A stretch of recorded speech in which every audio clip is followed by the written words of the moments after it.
luar biasa.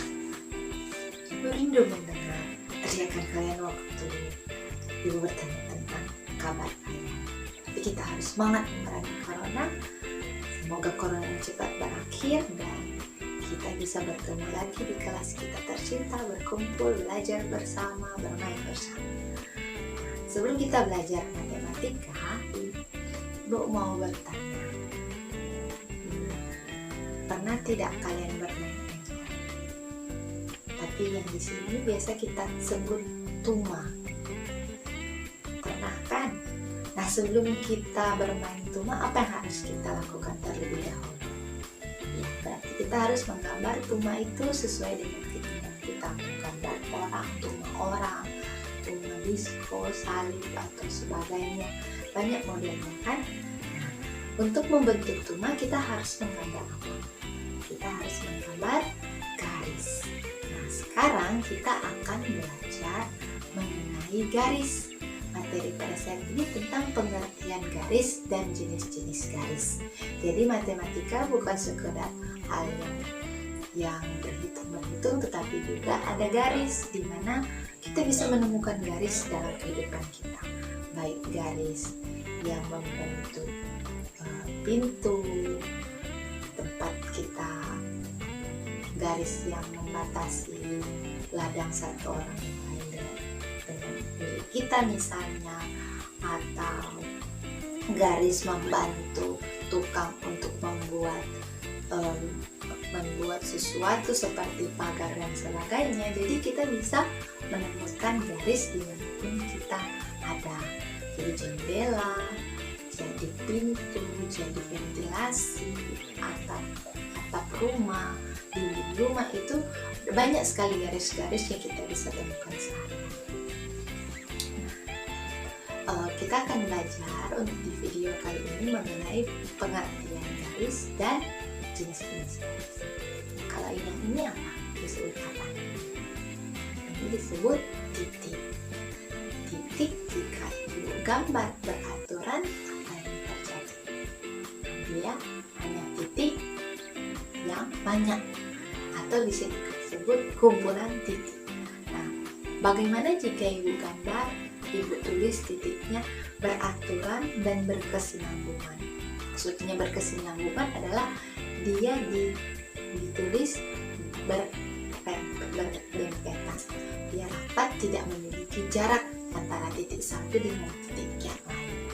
Dia berubah menjadi suatu garis. Jadi kumpulan kumpulan titik yang digambar, yang ditulis beraturan dan berkesinambungan berubah menjadi sebuah garis. Jadi pengertian dari garis adalah kumpulan titik yang beraturan dan berkesinambungan. Jadi harus beraturan. Kalau tidak beraturan, dia tidak akan membentuk garis. Atau dia beraturan tapi tidak berkesinambungan, dia tidak akan membentuk garis seperti pada contoh yang pertama. Jadi dia harus beraturan dan berkesinambungan. Jadi kesimpulannya, garis adalah kumpulan titik yang beraturan dan berkesinambungan. Nah, selain pengertian, kita juga akan belajar tentang jenis garis. Jenis garis itu yang pertama adalah garis lurus. Garis lurus itu modelnya seperti ini. Jadi dia garisnya bujur, lurus dia, tapi ujung-ujungnya memiliki anak panah. Maksud anak panah itu, garis tersebut bisa diperpanjang sampai kemanapun kalian mampu perpanjang. Jadi dia tak hingga, bukan cuma sekedar 1 meter, 2 meter, 1 kilo, 2 kilometer, bisa dia ratusan kilometer selama bisa diperpanjang. Tapi kalau kita mau gambar ini nanti 100 buku tidak cukup.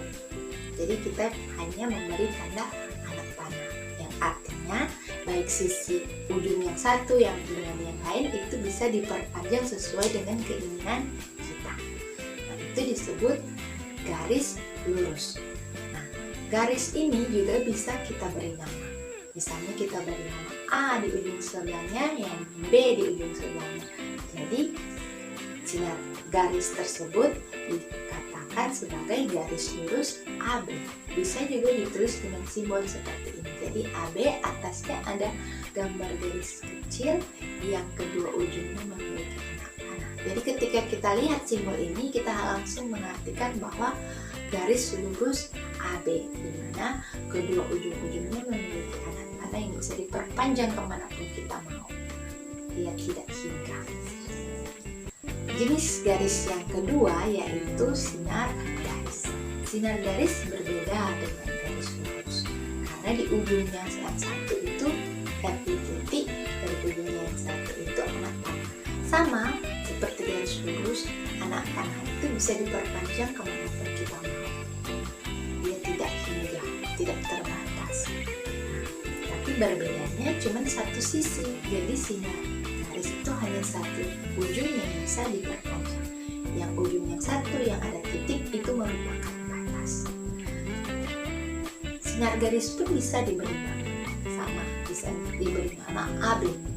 Tetapi dalam cara penulisan simbol yang di atas AB itu tidak ada anak panah di sisi yang satu. Jadi cuma satu ujung yang ada anak panah. Dan ketika kita melihat simbol itu, kita menyebutnya sinar garis AB. Kalau ada anak panah dua-dua di ujung satu disebut garis lurus AB. Kalau hanya satu disebut sinar garis AB. Jenis yang ketiga yaitu segmen garis atau ruas garis. Ruas garis ini dari ujung satu ke ujung satu ada titik yang membatasi. Jadi garisnya tidak bisa diperpanjang. Dia hanya berhenti di titik A. Dia akan mulai dari titik A dan digambar ke titik B. Tidak ada lebih, tidak ada perpanjang. Berbeda dengan jenis-jenis yang lain yang bisa diperpanjang. Jadi ruas garis atau segmen garis dibatasi dengan dua titik dari ujung satu ke ujung lain. Cara penulisannya berbeda tentunya. Dia hanya ada garis kecil, tidak ada anak panahnya sama sekali. Dan kita langsung bisa mengetahui jenis-jenisnya dari garis kecil yang ada di dalam suatu garis. Seperti di garis AB tadi, garis lurus AB tadi, sinar garis. Kalau yang segmen garis atau ruas garis, dia modelnya seperti ini. Jadi hanya garis kecil atau model seperti stripe saja. Nah itu ya, 3 jenis dari garis. Yang pertama adalah garis lurus, yang kedua sinar garis, dan yang ketiga itu ruas garis atau segmen garis. Sementara untuk kita menggambar ada 3 jenis garis lagi. Ketika kita menggambar dari atas ke bawah atau dari bawah ke atas, dia bentuk tiang atau tegak seperti tiang-tiang di lada kalian, di kebun lada kalian, dan tiang-tiang yang dibuat tegak. Nah itu disebut vertikal. Jadi garis yang digambar dari atas ke bawah dia model tegak, dia disebut garis vertikal. Sementara garis yang datar atau dia tidur seperti batas di video ini, dia tidur, itu disebut garis horizontal. Jadi ingat ya, yang tegak vertikal, yang tidur horizontal. Sementara yang miring, tidak tegak, tidak mendatar atau tidur, itu disebut garis diagonal. Mudahkan belajar tentang matematika. Jadi pengertian garisnya adalah kumpulan titik-titik yang beraturan dan berkesinambungan. Sementara jenisnya yang pertama ada 3, yaitu garis lurus, sinar garis, dan segmen garis atau ruas garis. Sementara untuk dalam menggambarnya kita bisa membedakan, yaitu ada garis vertikal, garis horizontal, dan garis diagonal. Semoga video ini bisa bermanfaat. Sampai jumpa di video selanjutnya.